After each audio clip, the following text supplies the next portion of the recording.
Come on.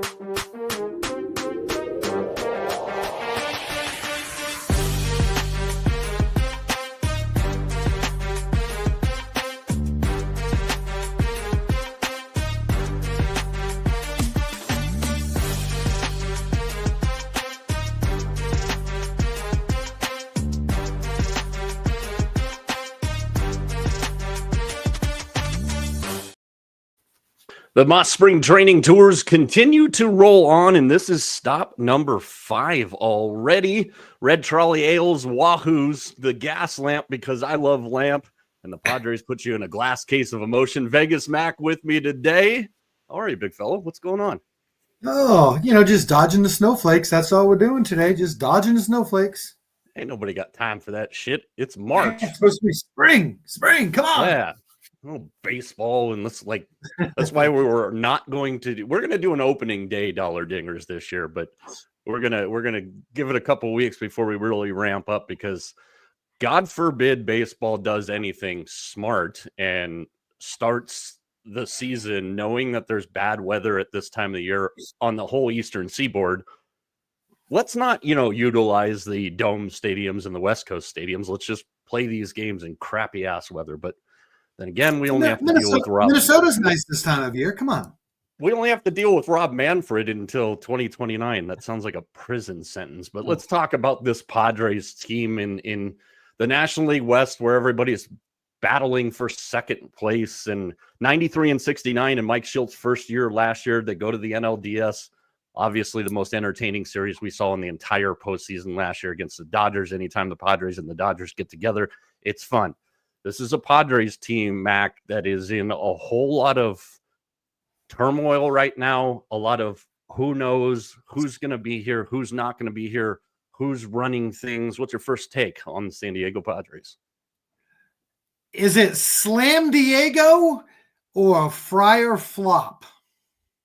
Ooh, well done. Well done. I always look forward to your soliloquies or whatever the hell they're called there. Again, feel free to comment, join us, tag your friends, tell your friends. We're going to keep these going. We've got one more this week and then some short ones this weekend and then back at it next week. But this Padres team, again, the late owner, Peter Seidler, who passed away, the ownership lawsuit is hanging over this team, and it's affecting a lot of things. Sheil Seidler, Peter's widow, against the Seidler brothers, essentially. Major League Baseball has awarded control, at least in the interim, while the lawsuit's going to John, the older brother. And we've seen a lot of that have kind of a lingering effect in how AJ Preller, who I will get to in a few minutes, he's got to have pictures of somebody somewhere, but how he's been able to construct this roster. Jurickson Profar is gone, amongst a whole other group of guys that we'll talk about here in a second. The Dylan Cease situation hanging over. A lot of just total turmoil here in San Diego. Yeah, it's an uncomfortable situation. I mean, for players, I mean, for free agents, you just don't know what you're going to get. Ideally, San Diego is a perfect location. We know, the weather. We talked about, the weather at the beginning. This is a great place to play. It's a great place to live. But America's finest city, baby. But as a baseball player right now, this Padres team is questionable as any from like a front office standpoint. Yeah, absolutely. And you've got a lot of guys on this team that might be here for a couple of months and might be on their way out. Luis Arias is one of those guys. And we've already heard the chatter on Dylan Cease. Nick Pivetta gets brought in as we swing to the pitching staff here. A guy I know you're very familiar with. I love him. He's an absolute bulldog on the mound. I love the way this guy just approaches pitching. He's brought in to soften the blow of the unknown ETA, which is probably going to be most of this year, if not the whole year, on Java Joe Musgrove being out. The talk is, do the Padres move on from Michael King, or do they move on from Dylan Cease, both of whom are going to be free agents at the end of this season? For me, that's a no-brainer. It's move Dylan Cease. Michael King is the guy you can build your entire rotation around. My concern with their rotation this year, with Joe Musgrove being out, is the innings increase on Michael King and how that might affect him coming off of a sensational year last year. Yeah, I mean, I don't know. This is a weird team for me, Mike. San Diego, it seems like they've got everything. They really do. You look at this team, you try to analyze, top to bottom. It's like, why would you tell me why you want to trade Dylan Cease? Like that's my thing. Or why do you want to trade? I mean, I don't understand. I mean, are they trying to win? I mean, I'm being serious. I mean, are they trying to win? Like I said, this team is I don't have a word for it, but I don't understand it. I look at them. This is a team that should win, should be winning right now, and they can't, and they haven't in the last couple of years. I'm not talking making the playoffs. I'm talking about making a bigger run in the playoffs. Yeah, regular and I don't know why. And it's great, but they don't win you World Series. Right. And so my point being, if you're going to give up Dylan Cease, then that's just got to open the door. You've got to be saying basically, we're not going to win this year. We don't care. And blow it up again, I guess, because for whatever reason, I don't know if it's a chemistry thing with this, with San Diego. I mean, good starting pitching, good bullpen, solid all around, but they can't win. It's something. I don't know what it is. I can't put my finger on it, but it's one of these teams that just scratches my head. Like, I don't understand why they're not better. Yeah, you can go 93-69 in the regular season all you want, but you saw the electricity, and obviously there's been some heavy roster turnover since that series against the Phillies a couple of years ago. But this is a city that absolutely loves this baseball team. I mean, there's a lot worse things you can end up in life doing than living in San Diego and going to Padres games. I mean, that one is probably my second favorite ballpark in the Bigs. I try and get out there at least once a year. Obviously, life happens. I haven't been able to do it recently, but I love it. The vibe down there is incredible. I'll have a little story time with me here in a little bit.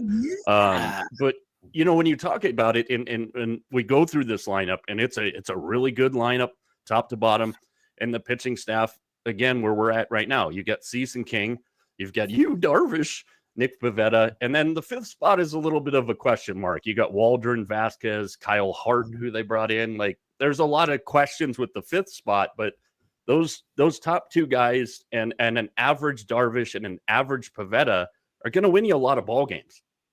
Yeah, we talked a little bit yesterday about 200 innings isn't going to happen much anymore, but let's just say 150. I mean, or 160, 170, right in there. I mean, if you look at that, I mean, those four guys should be able to get you the 170 innings apiece easily. They should be able to get you the 25, 29 starts, 30 starts for just about all of them. We know Darvish always has some injuries here or there. He probably a little bit less on that, but like I said, I know you talked about Nick Pivetta. I mean, he's in a great spot. He's going to be a 3 or 4 starter. Dude goes out there. He doesn't get injured. He's just an absolute bulldog. He gives you really good, solid innings. There's some nights that he's virtually unhittable. The biggest thing with the Red Sox was they just, for whatever the reason, they couldn't score any runs for him. They struggled with that. But, I mean, every night, you're going to get, 100% effort from him. It's a really good staff. Like you said, they've got the innings. And here's the thing. The back half is good too. They got a really good bullpen. And, I even heard, Suarez's name in for trade. So I just, like I said, I'm really confused as to, like, internally, like, where are they trying? Where are the Padres trying to go? Yeah. And again, AJ Preller's gotten credit, and I think it's been due in certain spots in being very creative in how he constructed this roster, and he's not afraid to make the big moves. But this is an organization that is cash strapped. They have been for a while, and again, the ownership situation kind of sets over the top. My concern, if I'm a Padres fan, is how much directive is being given to AJ Preller in how he's constructing this roster. Like, is it move Dylan Cease because we're damn sure not going to be able to re-sign him? We have to replenish our farm system, which is pretty heavily depleted. Or is it, and the Dodgers are a big factor in that, looking at the division as a whole, maybe they don't think that they can keep up with the Dodgers over the next couple of years. And that's why you would move Cease, so you don't have to deal with re-signing him and having him walk probably to the Dodgers if you play that game. Atlanta's going to be big into Cease. A team we're going to talk about tomorrow should be a hell of a lot bigger into Dylan Cease in the Baltimore Orioles. So there's going to be no shortage of suitors for him. But I look at this team, and this is a team that can be a wild card team as it's currently constructed. But what the hell is the direction? Other than for me and you, about a 5-hour drive, that's the only direction we know about the Padres is how to get to them and how to go watch them. And that's to me the biggest question hanging over this team. You brought up Robert Suarez. He's a tough guy to get hits off of late in the game. And then the rest of their bullpen, you've got Jason Adam, Wandy Peralta, Brian Hoeing, Adrian Morejon, they've got arms. Like, this is a fun baseball team to watch. They play the game fun. A lot of people don't like them. I actually enjoy watching the Padres because they're assholes, and they have no problem telling you that they're assholes, and they love to play that way, and that's what they feed off of. So what are you going to do here? I mean, this is a team that should be a wild card team in the National League if they decide to keep it through. But I'm going to right now, I don't see Dylan Cease on this team after the All-Star break. Yeah, I mean, that's the number one question we have to answer. Where, like you said, what's going to happen if this team gets off to a bad start? We're halfway through the year. Things aren't going the way we are. Is it just a fire sale? I mean, that's where we are. If they're going to be in it, are they going to be able to do anything to help themselves out? That's the biggest thing. And that's got to be the frustration, for guys like Tatis and Machado and Bogarts that, these are veteran guys. They all went to San Diego for that one reason. And that one reason is because they thought they could win in San Diego. And it, like I said, regular season, I mean, they had a great run at the end of the year. I mean, they put a little pressure on the Dodgers, but they got to get more. This is a team that if they're not playing in the National League Championship or in the World Series, it's a failure for them. I mean, that's all there is to it. I don't care 93 wins, 96 wins, no matter what. This is a team, and I don't care that you have to face the Dodgers and the Diamondbacks and the Giants. Yeah, it's a tough division. Look at this lineup. Look at this team. This is as solid a team as there is, and it's not. We're not asking young guys to perform. We're asking veterans. This is a veteran, Mike. This is a veteran team. Mm-hmm. This isn't like some of the teams we talk about, like, well, maybe this guy, maybe that. No. We're talking about, Tatis and Bogarts and Arise and Machado and so on and so forth. I mean, these are veteran guys that know how to win, but something's not right. Yeah, and there's not many teams that could lose Jurickson Profar, Hassan Kim, Kyle Higgy. Damn it. That's 2 days in a row. Higgy. I thought I had it today, man. I really did. Yeah. Donnie Barrels is gone. David Peralta is gone, even though he doesn't really have a home yet. Not many teams can lose all those guys, and you would still look at their lineup and go, a pretty damn good lineup. I mean, projected lineup. Again, projections are projections. Arias, Tatis, Jackson Merrill, who was unbelievably good last year. Manny Machado, Jake Cronenworth, one of my favorite players in all of baseball to watch. You mentioned Xander. They brought in Jason Hayward. They did re-sign Elias Diaz after they picked him up on a minor league contract last year. And then, the DH spot is really kind of a question right now. Is it Eggy Rosario? Is it Gavin Sheets if he makes the opening day roster? Right now, it looks like Tirso Ornelas is going to be that guy in the DH spot, or they're going to give him the opportunity to hold on to that. And then they've got some good depth on their bench with, I mentioned Rosario, Connor Joe, Tyler Wade, Gavin Sheets if he makes a team, Luis Campisano, another guy that they're big on, backup catcher. struggled a lot at the plate last year, and Higgy took a lot of bats away from him as well. And then today they went out and signed to a minor league contract, Jose Iglesias, which I think is a great sign. I mean, he's not going to be a difference maker as whether you get to the playoffs, but dude's a veteran, a really, really good veteran player, can play. I mean, great glove, has always had a great glove. You can stick him just about anywhere in the infield. His bat the last couple of years has really come around, believe it or not. He wasn't known for his hitting. Last couple of years, he's really, really swung the bat well. And so, again, it's another veteran player he had a lot of options too. You know, the Mets wanted him back. The Yankees were looking at him, and it was interesting. I thought it was interesting that he chose San Diego to come to. Yeah, and good clubhouse guy too in Iglesias. I mean, he was really kind of the catalyst and the energy that surrounded the Mets when they went on their grimace run last year. The oh my God guy. I mean, he's a guy I think probably makes this team and provides a lot of energy in that clubhouse. And I think he fits the vibe of this team. Like, you know, I say it in a good way when I say this. They know, and Manny Machado's at the head of it. They know they're assholes. They know people don't like them. That's how they play, and some people just feed off of that. And this is a team that does that. So I think Iglesias is one of those perfect guys there. Jackson Merrill, are we going to see regression out of him? Well, possibly, but you know, everybody talks about we've talked about it a couple of times already this week, the sophomore slump. How damn good was he last year for them?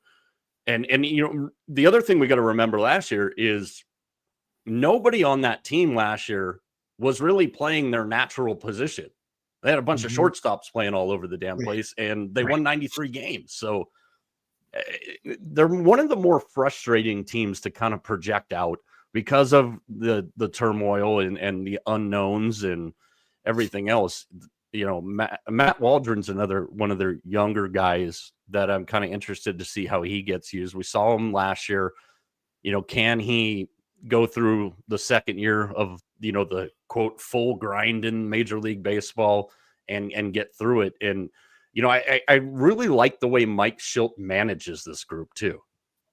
Yeah, he does a good job. And I say, don't forget, you know, they're going to have Fernando Tatis Jr. for a whole year. I mean, he didn't play the first half of the season because of himself, but the suspension last year. But I mean, so you have that as well. Listen, I mean, it'd be kind of funny if someone, if you start talking to people and say, you know, I think this team is as good as the Dodgers. But when you really kind of look at them, I mean, they can, I mean, we saw it. I mean, they played a great series against the Dodgers. Their offense kind of just ran out of steam the last two games, you know? I mean, but they were right there. This team is one thing. They're not afraid of the Dodgers. And I think that's one of the things. And so, you know, can you predict that this team could beat the Dodgers in the regular season? I think you could make a case for it. I mean, I think you really, really could make a case for it. And you darn well know that they could beat them in the playoffs because they, like you said, they have that mentality. This is a really, really good team. Like you said, I can't, you know, not being in the clubhouse, not seeing them every single day. I just wonder why they haven't been able to kind of get over that hump and move on in the playoffs. But all the pieces are there. And I know you're going to talk about AJ here in a little bit, but I mean, he still has done. I mean, look, like you said, he's still done a pretty good job setting this team up what should be for success. Yeah, and you mentioned it a little bit ago here. You know, the bullpen. You know, you've got 5 guys that are returning, ERAs from about 2.75 to 3.99.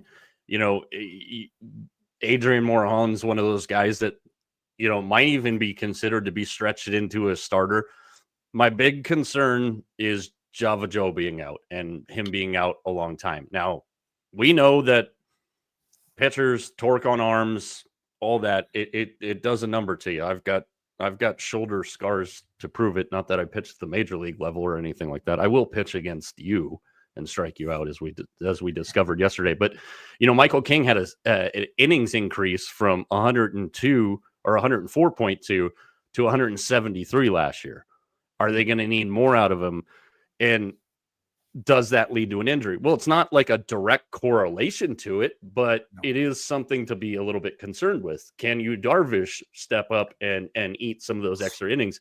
But this is a team that all you got to really do is get to the 7th. And the other thing too is one of the guys that they're going to rely on a lot is Jason Adam. And they only had Adam for a little bit last year when they got him from Tampa Bay. So now you have him for a full season too. This team can win a lot of games, I think, 3-2, 2-1. Not the most pleasing baseball to watch, but they can. It's going to be really hard to beat the Padres late in games. And that's a massive advantage, especially within the National League and the National League West. I love that point, Mike, because this is a team that's well balanced. Arise is great at the top of the lineup. I mean, he gets on base a lot. You've got guys like Tatis and Merrill that can run a little bit. I mean, Xander, I watched him so many years in Boston. I mean, he can hit the ball the other way. You know, he's that professional hitter. Machado gets on runs where he can just carry the team. I haven't even, got into Cronenworth and Hayward too. And Hayward's had a couple of bad seasons. But again, here's a situation where it's another veteran. He's always good in the outfield. I mean, he's going to increase their defense tremendously.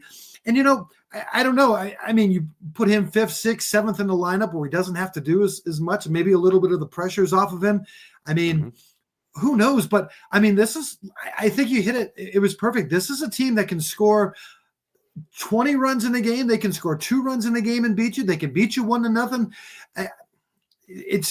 If I was a true San Diego Padres fan, I'd be very, very frustrated. And I guess my question comes to this, Mike. It's if this team doesn't win this year, where do they go? I mean, how many more years do you run Machado and Bogarts and Tatis out there without having this success? At some point, do you just look at this and go, okay, this group isn't working for whatever the reason? It's not working. Yeah, and the thing with Machado and what do they do if it's not, if they're going to fall short of expectations? The tough thing with Machado is he's got the worst contract, arguably, in the history of baseball. I think the Yankees, with some of the money they spent this offseason, are going to realize that Max Fried's contract is going to look like crap on the backside of it. And, but speaking of the AL East, back to Pivetta, I think massively different. He's out of the AL East. He's in San Diego, which is a good park for pitchers. He gets to pitch in San Francisco, which is a good pitcher's park, so forth and so on. And I think he could really kind of be the catalyst. He can take the pressure off of King. He can take the pressure off of Darvish. Darvish has been a real inconsistent for them. But again, the Padres are the definition of a team that just needs a 6-inning game. A 6-inning game. Perfect team for Blake Snell to pitch on. 6-inning game. Oh, wait, he was already there once. So when you stretch out, pull out the lens in the National League West, we know the Diamondbacks are going to be good. The only real question when you look at the Diamondbacks, we'll talk about the Diamondbacks here on March 15th, so a week from today. When you look at the division, again, you're going to beat up on the Rockies. Who knows what the Giants are actually going to be. So you've got the D-backs and you've got the Dodgers. And then we've talked already about some of the rest of the National League. I mean, the Central probably only gets one team in the playoffs. The NL East is going to have a couple of teams in the playoffs. The NL West should have a couple of teams in the playoffs. What that combination is, Dodgers and whoever else, that remains to be seen. Story time for you. Hey, San Diego holds a special place in my heart. Outside of Lake Tahoe, it's probably my favorite place to go. The only time I've ever been kicked out of a bar and asked to leave was in the Gaslamp. I know that's not shocking to you. I know it's not shocking to TJ if he's watching. But yeah, I got kicked out of the only place I've ever been kicked out of a bar was about 23 years old. First time in the Gaslamp, and man, did I did enough that day in the Gaslamp to have a lifetime full of memories from the Gaslamp. But that ballpark, man, I know you've been there. I remember taking the kids out there for 4th of July when they still had the beach in right field. Was incredible. I mean, yeah, go play in the sand. I'll come jump in front of you if there's a ball coming this way. They have every single piece to just be a dominant, consistently dominant team.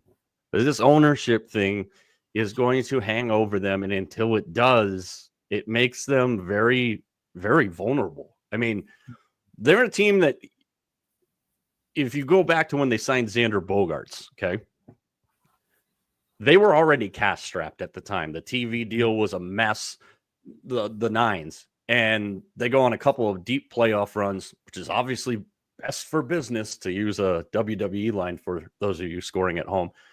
They have every piece to be consistently successful and compete with the Dodgers year in and year out. And like you said, they're not scared of them. But until this thing blows away and gets settled, I don't know what's going to happen. And my first order of business, if I'm taking over the Padres, is I'm telling AJ Preller, go over the Coronado Bridge and keep friggin' driving. How many managers has this guy been through? You heard the whole mess with him and Bob Melvin when Melvin was there. Obviously, Melvin's in San Francisco now. Seems like him and Schilt worked well together last year. They had success last year until they got into the second round of the postseason and their bats died in after game 3 against the Dodgers. It's like, this is a team I've always thought could be very consistently successful. And I don't want to hear the small market argument. Who in the hell would not want to live and play in San Diego with that fan base? It's mind blowing to me. Yeah. Like I said, absolutely. This is a team, on paper, when we look at them, they should be year in, year out. Right there. I mean, they should be playing for World Series championships. They really should. They did, by the way, make one good move in the offseason. Well, this has got to be Boston related because they're basically the West Coast version of Boston anyways. But you're going to appreciate. I mean, they signed the man back for a lifetime contract. Don Orsillo, best announcer in baseball. I knew you were going there. I love listening to Don and Mud Grant. One of my first experiences as a young broadcaster, I was able to do some independent league play-by-play out here. Always been a big fan of Matty Vasgersian. How can you not? Santa Maria. And we had him on my morning show, and I said, "Hey, I'm getting into play-by-play. Do you mind if I'll come to you?" I would. I'm thinking there's no way in hell he's going to respond to me. Asked to talk to me when we get off the air. Invites me out. They're playing the Reds for a 3-game series. I'm in the booth with Matt and Mud Grant. I get to the ballpark on Sunday, the getaway game, day game, blah, blah, blah. Walk into the booth. Who's doing the Sunday game? Tony freaking Gwynn. I walked into the booth. Matt wasn't up there yet. And I'm like, holy shit. That's like literally the greatest hitter I've ever seen in my life. Nicest freaking dude in the world. Like, that's what I'm saying. Everything about this is such a vibe. Yeah. And the weird part is if they hold on to Cease and they play really, really well and they're competing and they're in a prime spot for a playoff spot, well, what happens? Are they going to go do something to add to this team? And I think the only thing that they would do, and it's hard because they don't have the prospects really to do it because their minor league system is pretty depleted. So the only thing you can really do at the deadline is go get a guy who's going to be a free agent, which is a massive risk because you're giving up something and you might not get anything out of it in the long run. That's going to be the weird thing for me. Yeah. Let me give you $100 of my money. You ready? Yeah, let's go. All right. So the San Diego Padres to win the World Series, plus 2,800. National League pennant, they are plus 1,300. To win the National League West, they are plus 1,000. I think that's fairly self-explanatory. And their win total, which is probably our most fun thing to look at. Even money, or not even money, minus 110, minus 110. You can go over or under. Their win total is set at 85.5. It's about 7.5 wins, if you will, short of what they were last year in last year's record. $100 of my money. Which bet are you taking? I'm going to surprise you, but I'm telling you what. You're going to do what I think you're going to do here. They're going to win the pennant. But that's the thing is they have the pieces to do it. Are you in or I mean, you're out? Yeah, I mean, if you really look at it, I mean, we've said it. They can play with the Dodgers. We know they can play with the Diamondbacks. We got that. They're as good as any team in the Central, and they're as good as any team in the East. They really are. I mean, when we start talking about some of those teams, I mean, the Mets, we're going to have to talk about what they can do with their pitching. You know, Philly is Philly. I mean, but you get into a 7-game series, that's a pretty good staff. I mean, if you're going Cease, King, and either Darvish or Pivetta in 1, 2, 3, that's pretty good. That's pretty darn good with a lockdown bullpen and the ability to score runs with veterans. I mean, I think that's a pretty good. I think it's a pretty good bet. Yeah, absolutely. Tomorrow on our spring training tour, we're going to trade fresh seafood on one coast for fresh seafood on the other side, and we're going to talk about the Baltimore Orioles this weekend in short form, Washington Nationals, the artists formerly known as the Oakland Athletics, the Colorado Rockies, and the Tampa Bay Rays, and then we get back into it next week. Brewers, Astros, Tigers, Cubs, D-backs, and the Red Sox. Yeah. So follow us on all of our social channels at Mike Arana Show everywhere but Snapchat, because Snapchat sucks and we're not 12. Please don't hit me with that bat yet. I haven't done anything yet for that. And any final thoughts on the Padres before we duck on out of here for the evening? I hope, honestly, I really do, because I think you hit it, Mike. This is a fun team to watch. I hope we get a lot of Slam Diego. I really do. I want to see a lot of Slam Diego this year. Yeah, it's a vibe when the Padres are playing good. So again, tomorrow, the Baltimore Orioles, we'll give you our thoughts on the Orioles and their current situation. There's a theme to the Orioles, and we'll tell you about that tomorrow. For Vegas Mac, for TJ, for the rest of our crew who you cannot see, we appreciate you all. Tag your friends, tell your friends, and we will talk to you tomorrow. We are out.